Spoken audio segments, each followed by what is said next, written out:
let me ask you a question before we get into, like how do we set expectations, but how did it go? Like, what is your feeling going back on it? Because for me, of course, I'm truly on vacation, but we're hanging out at your place every night. We're going to the parks that you have annual passes for. How did it go?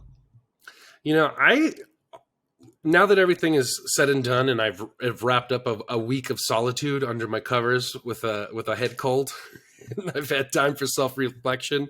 I mean, honestly, I think it went great. I think it met all of the expectations, but there were those challenges. Excuse me. I think the perfect story to describe how I think the weekend went was when we finally did go see the fireworks. We were seeing the show that happens before the fireworks, Phantasmic, on a different part of the park, and the kids couldn't quite see the show that was going on, right? So, I tried to do the dad thing and put them up in a position, that they could both see.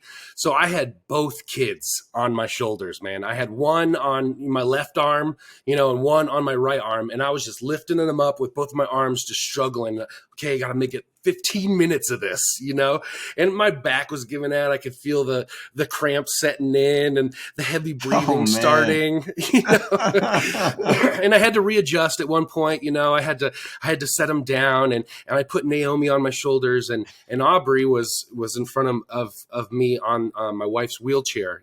She's recently diagnosed with lupus and makes getting around the theme parks a little more difficult. So she has her wheelchair, and I've got Aubrey standing on the handles of the wheelchair as Naomi's sitting on my shoulders. And I'm just holding Aubrey's legs to my chest, just bear hugging them, trying to support her weight.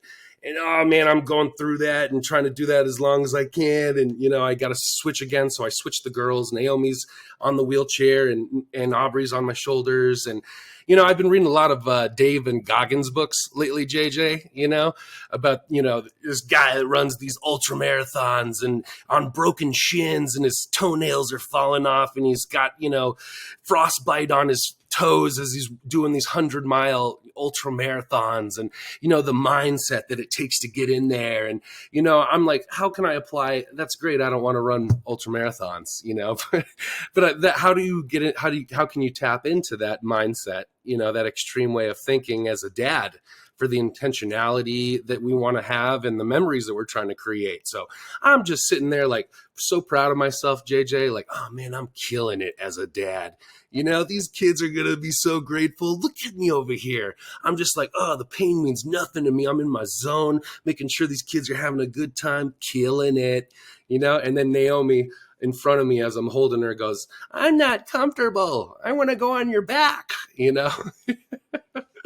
I said, I can't do that, sweetie. There's people all around. I can barely hold, up right here. Like, it's 5 more minutes. Let's just wake it, make it. She goes, you don't care about me. You're not even thinking about me. You don't care if I'm having a good time. And I just deflated, just.